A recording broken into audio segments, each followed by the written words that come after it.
Believe in ghosts? Sometimes they live in more than your imagination. For New York native Bridget Rian, these dark and delicate experiences are ones she holds close to her heart. On Marquee Backstage, she shares her connection with spirits old and new. Will she make a believer out of you?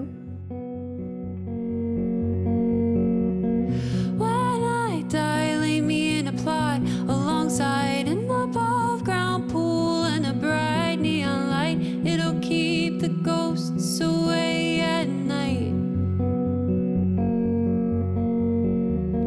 And pretend not to know the youth. Hang out as my stone littered beacons will keep me alive and feeling less alone. Even if it's only my name they read while getting stoned.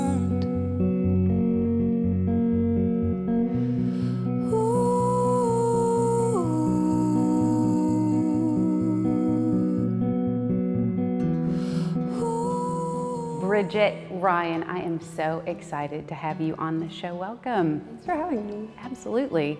A little different pace than New York. A little bit. Yeah. It's much more relaxed. Much slower. Yeah, I like it though. It's so fun to be able to connect with another fearless female.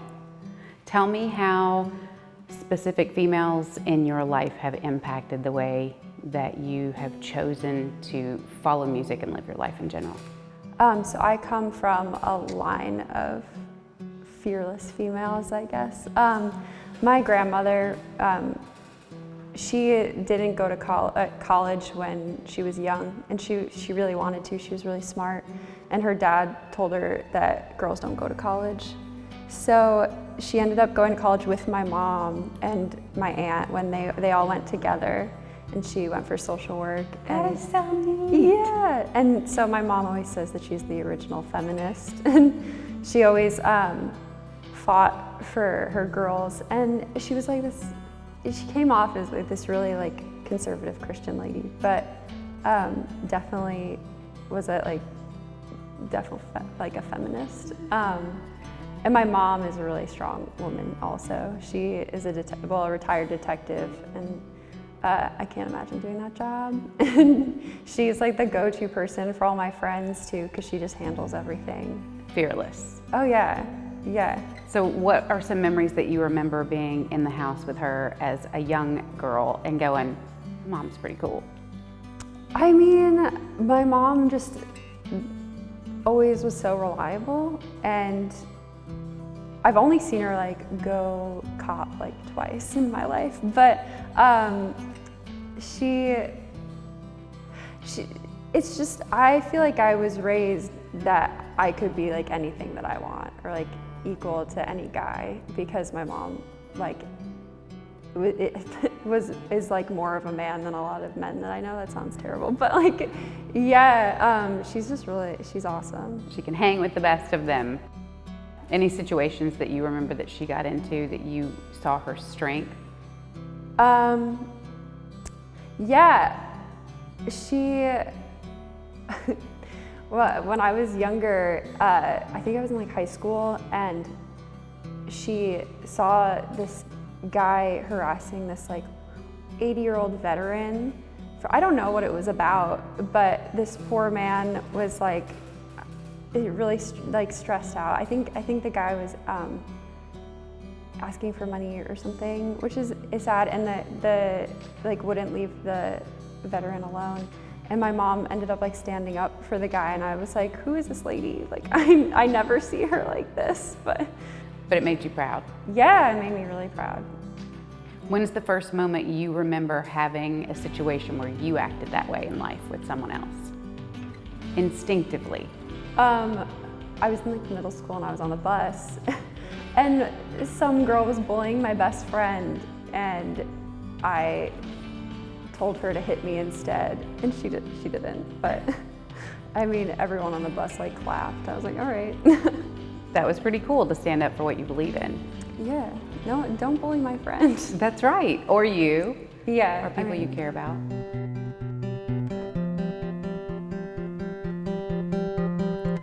Give me a minute, let me soak it all in. Let me think about burning the bridges I'm still crossing. Liquor on your breath, making me feel hypnotized. Give me a chance to open up my eyes wide. I'm not the type of girl to let it all go for a guy who doesn't even know her deepest, darkest fears and her fantasies. And even if I did, I'm still not that type of girl. Not that type of girl. Not that type of girl. Not that type of girl. Let's talk this over, but you're half asleep. You're not listening to anything about my dream.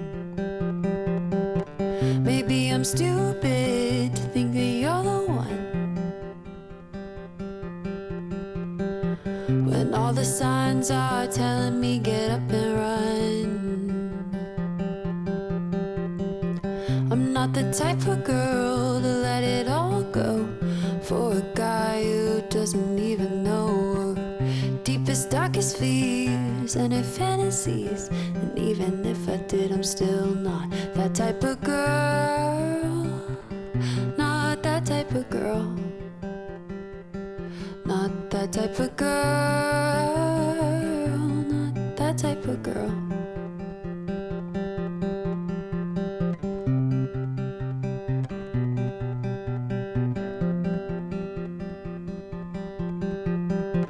I'm not the type of girl to let it all go for a guy who doesn't even know her deepest, darkest fears and her fantasies. And even if I did, I'm still not that type of girl.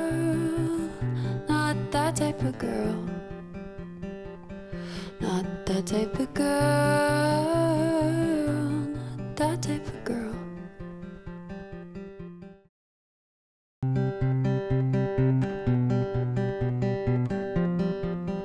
What was the first song like?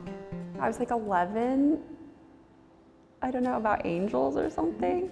But I remember like telling my mom, I was like, oh, I wrote a song. She's like, okay. And then I just kept doing it. Yeah, I don't know.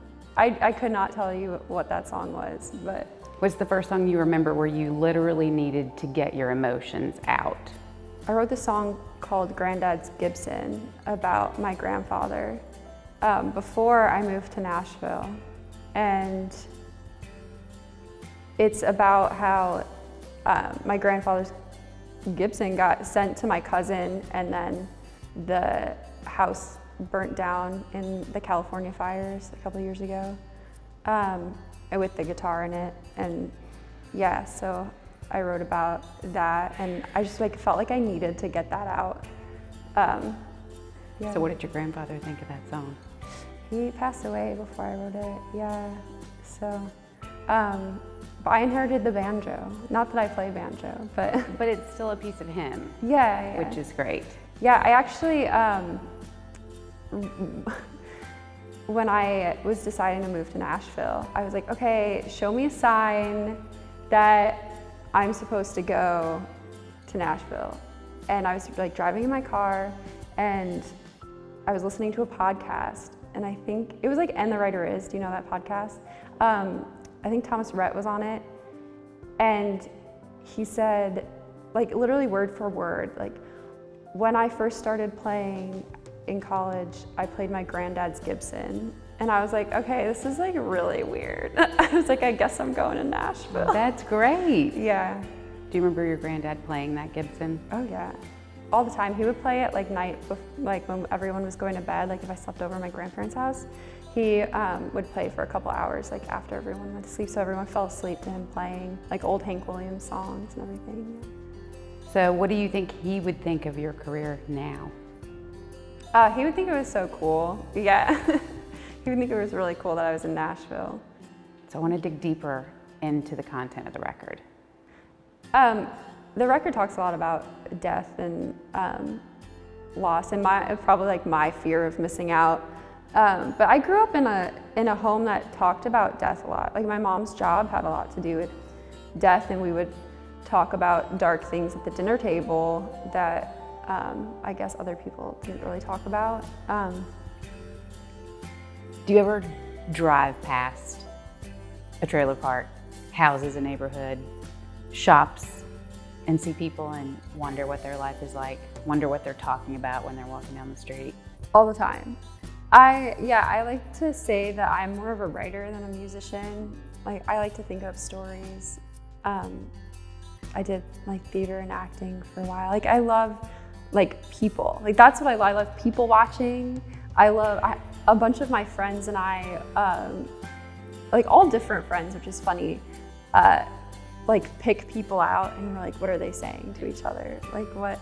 But Pontiac Vibe, one of my songs, is literally about that. Like, I drove past a fatal car accident one day and I was wrecked. Like, the entire day I was so upset because like that could have been me, but also like, where was that person going?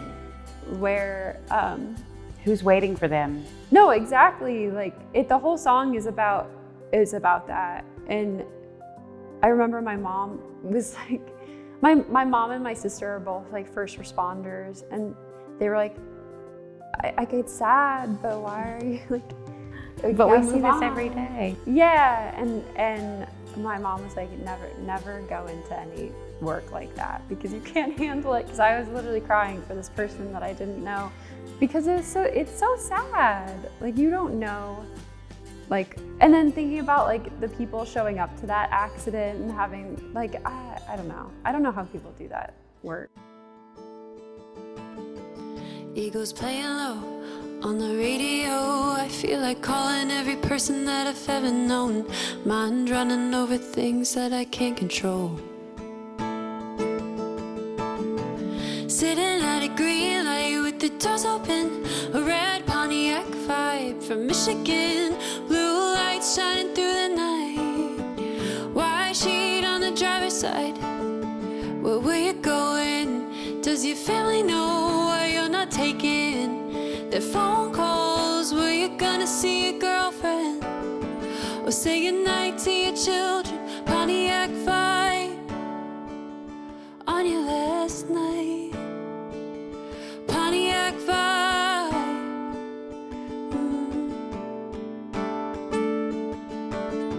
Said a little prayer and went on my way. I still think of you, but I never saw your face. When I close my eyes, the scene will fade.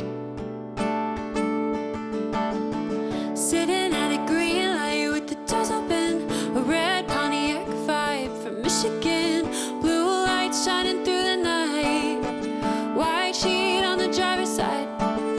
Where were you going? Does your family know why you're not taking their phone calls? Were you gonna see your girlfriend or say goodnight to your children? Pontiac Vibe on your last night.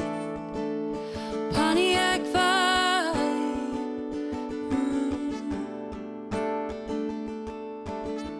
Did you have flowers in your front seat? Did you stand someone up you were gonna meet? Did you tell them when you were about to leave? Sitting at a green light with the doors open, a red Pontiac Vibe from Michigan, blue lights shining through the night, white sheet on the driver's side. Where were you going? Does your family know why you're not taking their phone calls? Were you gonna see your girlfriend or say goodnight to your children? Pontiac Vibe on your last night. Pontiac Vibe.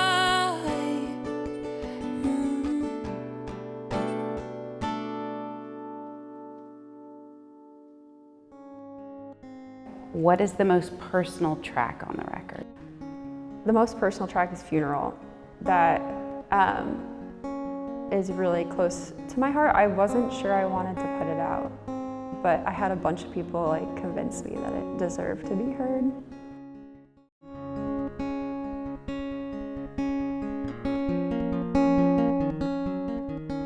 Tell me about your new record. Okay. What is the most personal track on the record? The most personal track is Funeral.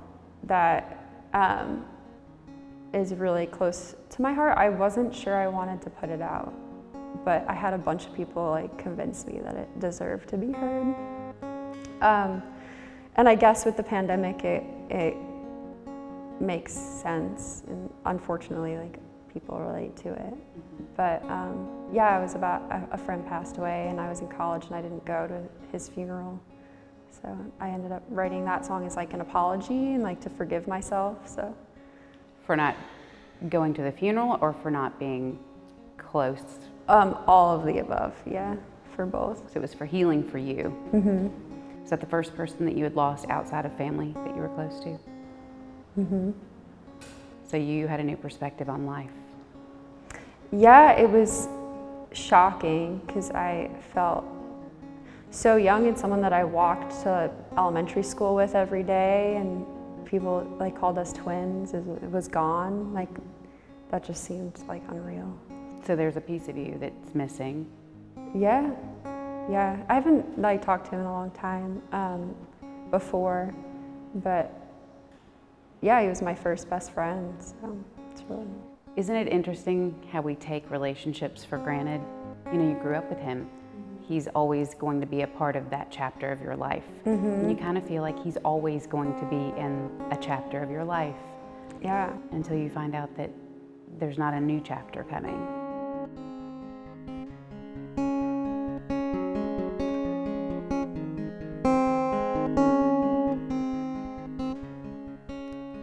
I've been working all damn day, praying that I don't see your face.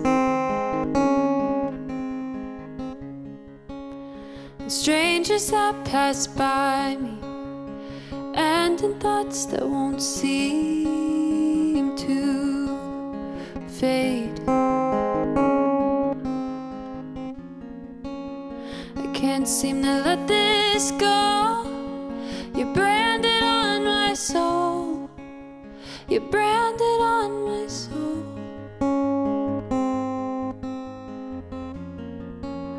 As grass starts to grow on turned soil, on turned soil.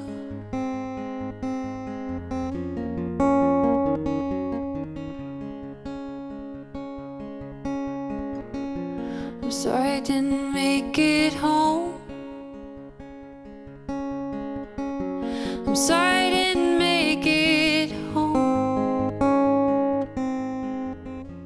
I'm sorry I didn't make it home to your funeral.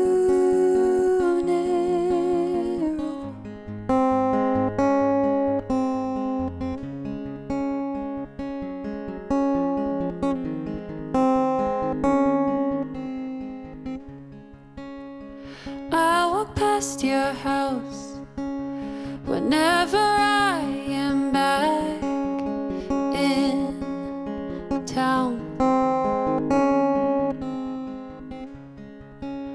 but I can't face your parents.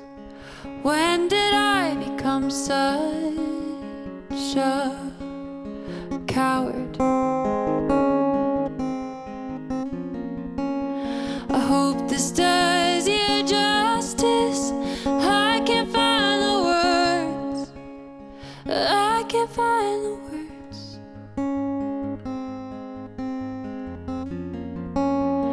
As I grow older, your memory won't get colder. It won't get colder.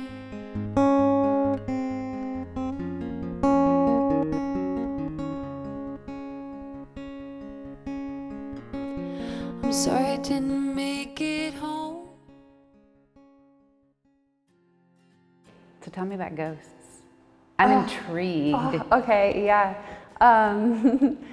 It's one of my like favorite topics recently. I think ghosts are definitely real. I mean, the skeptical part of me is like, no, but when I was like not even 2 years old, my parents took me to Gettysburg, and Gettysburg is a huge like cemetery basically. And they were really careful not to let me know what went on there. Like they didn't take tours or anything because I was very aware as a little kid apparently. But I was taking a nap under a tree and I woke up and I was like shaking my fist, like going, die, fight, kill. And my parents looked at each other and I think my mom was like, oh, Bridget, like, who told you that? And I was like, oh, a man did. And she was like, was the man nice to you? And I was like, yeah. And they both were like, we're getting out of here. And they're both the biggest skeptics ever. And I think I made them believe in ghosts because it was just too weird. Like what 1 year old or 1.5 year old like wakes up shaking their fists. Right. Yeah. And now it's inspired a song. Trailer Park Cemetery is the one that talks about ghosts. But I wrote that when I was driving through Florida, and Florida's just like a really weird place. And I saw Trailer Park Cemetery and I was like, this is where I want to go. This is amazing. So your creativity in naming your tracks, naming the project, like how does that come to you? I just picked what the track, like the main part of the track was. I didn't really like think of it too much, but talking to ghosts, it just came to me, and they're all the songs are kind of like talking to some like past self, or like talking about ghosts or talking about death. Addressing all of the past, present, and future. Yeah. With Bridget Rian. It's like your own podcast. Was that a ghost? Just kidding. To keep you close, my sister had to get it tatted on her right. When times get hard, I know you'll probably say this. Don't worry, I'll be there in a hurry. Your vision may be blurry. Now I'm here if you ever feel gloomy. Crack the garage, get on the swing, and let me tell you a story. Let me tell you this story.